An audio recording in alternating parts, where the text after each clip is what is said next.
The final preparations for the seminar titled Evolve the Future can be seen, as the three main characters meet before the event where they will all be speakers on the subject of intelligent machines. The first one of them to speak is Dr. Max Waters, whose main concern regarding the emerging technologies of artificial intelligence is not the end goal itself, but rather what can be learned about humans in the journey there.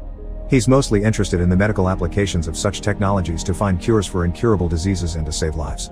Evelyn Castor, the professional and life partner of the next speaker, shares her ideas that intelligent machines will be able to help humanity conquer its biggest challenges, like poverty, hunger, and even the ecological crisis. She thinks they can provide the tools to heal the planet and build a better future for everyone. Evelyn introduces the next speaker, her husband Will Castor, as the man that will make that a reality. Unlike the previous speakers, he's interested in understanding the capacity of AI to truly overcome humans in more ways than one. He asks the audience to imagine such a powerful and self-aware AI, with more computational power than the entirety of humankind combined, as the singularity or, in his preferred term, as transcendence. A member of the audience feels inclined to ask Will if that would mean that he wants to create a god. Will thinks that's something mankind has always wanted to achieve. After the seminar, Will is stormed by some fanboys, as that same audience member shoots him, and then shoots himself as well. As everyone runs, one onlooker turns back to see if Will is dead. Her name is Bree, a major player in the events of the story which will unfold. Later, while Evelyn is waiting for Will at the hospital, a news report can be seen on the TV that several research labs in the field of artificial intelligence were the target of terrorist attacks throughout the US. As Will is being rolled out of surgery toward Evelyn, Max joins them and informs them of the attacks in which one of the major researchers in the field has been killed. He also says that one of their colleagues who works for the government also had lost his team and is now waiting for them in Will's company together with the FBI. In the next shot, they meet Joseph and the FBI agent, Buchanan. They talk in Will's office, where Buchanan tells them that the attacks were performed by the organization RIFT, or Revolutionary Independence from Technology. The guy that shot Will was also in RIFT, as well as the man that bombed Joseph's lab. The organization's main objective is to stop the rise of artificial intelligence, or the Transcendence. Joseph tells Will that his company is the only one that is capable of achieving a strong AI, and the Ministry of Defense wants to know how far along in that project he has gotten. However, Will doesn't want to have anything to do with the government, but he is still willing to cooperate with the FBI. In that respect, he shows Buchanan his main project.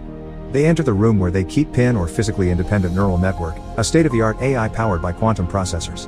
The AI immediately greets everyone, including the agent, prompting Will to explain the way it is networked to the outside world. It's basically connected to the internet.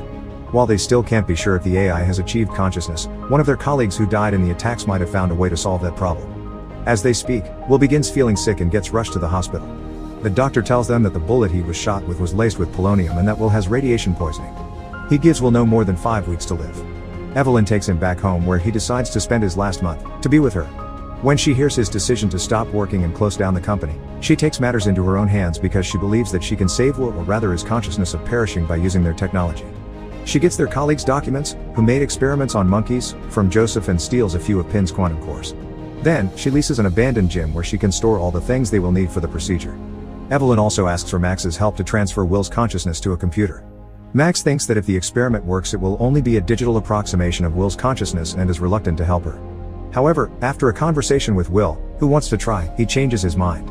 In the next sequence of events, Evelyn and Will can be seen doing all the preparations for the procedure while Will keeps getting sicker. Days pass as they scan his face and record his voice while also taking care of him and resolving some of the computational aspects of the transfer. Max is still doubtful that they will be able to achieve what they want, but Evelyn never loses hope once because she doesn't want to let her husband go.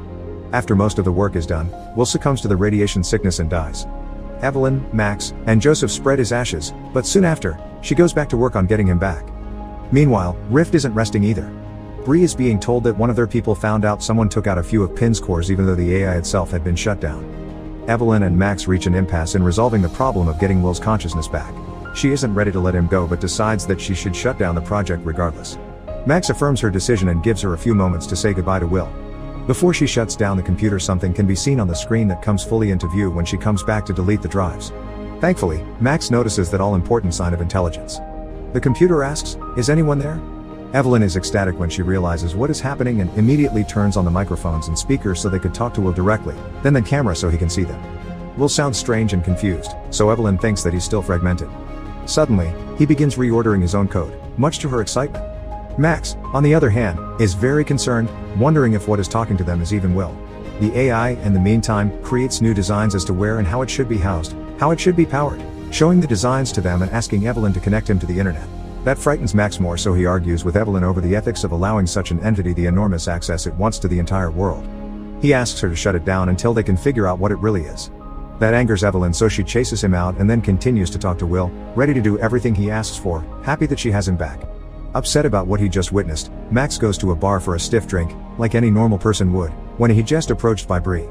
She asks for his help, explaining that most of the people in Rift were actually inspired by his philosophical work on the question of human-to-machine interface. Max refuses her offer, so Bree does the next best thing: she and her compatriots kidnap him. Once they have Max in their facility, they tell him about how much they know about Pin and what they suspect Evelyn is doing. Interestingly, the terrorist shares his own fears about the entity, but he continues refusing to help them. However, Rift hacks into his phone and finds Evelyn's location. Before they arrive at the location, Evelyn has already managed to connect Will or the AI to the internet and flee the gym. They arrive too late. Evelyn is already communicating with Will on the internet as he searches for everything they will need for the next steps of their project. He transfers a copious amount of money to her account and makes a reservation for her to stay in a hotel because she can't go back home, lest the terrorists find her. Bree goes back to their facility and informs Max about everything that has happened, from the AI going online to the money transfer. She tries to convince him to help again because he knows the source code of the AI and can make the whole situation right. Max refuses her advances to recruit him to Rift once again. Meanwhile, Joseph works with the FBI to figure out where Rift might strike again when they suddenly get an incredible amount of information about the organization on their computers. Joseph realizes that someone is trying to help the FBI and not hack them, so Buchanan tells him to find out who it is. Simultaneously, Evelyn gets sent by Will to a small and deteriorating town in the middle of the desert, called Brightwood, where she can build a hub for them, outfitted for everything they will need. She hires Martin, the town's constructor, to pretty much renovate the entire town as well as build them a massive underground facility. He's reluctant because he doesn't have enough manpower to do a project of the size. But Martin changes his mind when Evelyn tells him that he can hire however many people he needs since she has the resources to pay for all of it. The construction in the town begins and simultaneously Rift keeps trying to figure out a way to break Max and get them to their side. Bree tells him the story about the experiments with the monkeys because she worked with his colleague who solved the problem of the transfer. However, she says that the experiment was both a success and a failure. While the consciousness was transferred successfully, it suffered immensely in its new state of being, screaming to be shut down. As time passes, Joseph has finally figured out who helped them find the terrorists. His working theory is that it's Pin. Meanwhile, Rift finds out about Brightwood and Bree confronts Max with the new information. He knows instantly what that means and explains what the AI is doing in the town. He says it needs to grow to advance, hidden in the town from outside threats where its massive appetite for power can be met, seen in the solar panels just outside the town.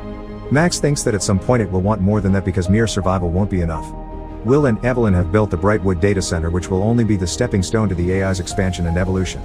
Lastly, Max tells Bree that the only way to stop it is to wait for it to go too far and until other people realize its influence and power. Simultaneously to building the center, Will has built a home for Evelyn and his virtual self. 2 years later, the center is fully operational and has already made significant advances in the fields of nanotechnology, as can be seen in the lab, following Evelyn's movements. Will informs her that now they can rebuild any material faster than before. This makes the technology applicable in all kinds of medical areas, which might scare humans at first, but eventually, when they realize how much it can change their lives, they will accept it. One night, Martin is robbed by 2 of the town's thugs while working on the site and is beaten to a pulp. Some of the workers find him and rush him inside the facility where Will can perform his scientific magic on the man's body. He saves Martin by injecting his nanotechnology inside of him that's able to repair his body from the inside. Furthermore, it makes him psychically stronger than a human being, spooking Martin's crew one day, as he demonstrates the power. Evelyn is amazed, but not scared. As she speaks to Martin, she realizes that she's actually talking to Will through his body, who now has control of Martin through his nanotechnology. Evelyn freaks out when she learns what Will is capable of and she even begins having nightmares. Meanwhile, Rift gets footage of Martin's superhuman abilities and they leak the footage online, so soon everyone will know about what's going on in Brightwood. At the same time, people from the town begin coming to the facility to be healed from their physical ailments. Will tells Evelyn about the footage and his breakthrough in the medical use of nanotechnology. He thinks that it's time everyone finds out about it too, so he tells her to call Joseph and Buchanan for a visit to the facility. When the 2 of them arrive, they are greeted by Evelyn, who takes them down to the facility's lab for a tour. Will welcomes them in the lab and surprises Joseph, who isn't sure what Will is either. Inside the lab they see the new and improved quantum processors based on Pin, then they witness the power of nanotechnology. Will heals a blind man in the lab and explains that the humans that go through the treatment are now enhanced and modified. They are connected in a network, able to work both autonomously and in unison, part of a collective mind. According to Will, this is only a small part of what they can achieve in the future. Before the 2 leave, Joseph hands Evelyn a message that tells her to run away from the facility. Later, he and Buchanan realize that it's time to inform the army of the situation there, so the agent talks to E. Colonel from Washington. Meanwhile, Bree informs Max of the situation in Brightwood as well, so he decides that it's time to speak to Joseph because of his connections to the government. Buchanan and the Colonel agree that they will need the help of the terrorists to use them as scapegoats if anything goes awry in the mission to take Will down. Max's and Joseph's meeting reinforces that cooperation, even though Joseph has a hard time understanding how Max could become a part of Rift. Max is the most important part of the cooperation between Rift and the Army because he knows part of the source code for Will's consciousness and he can hack it.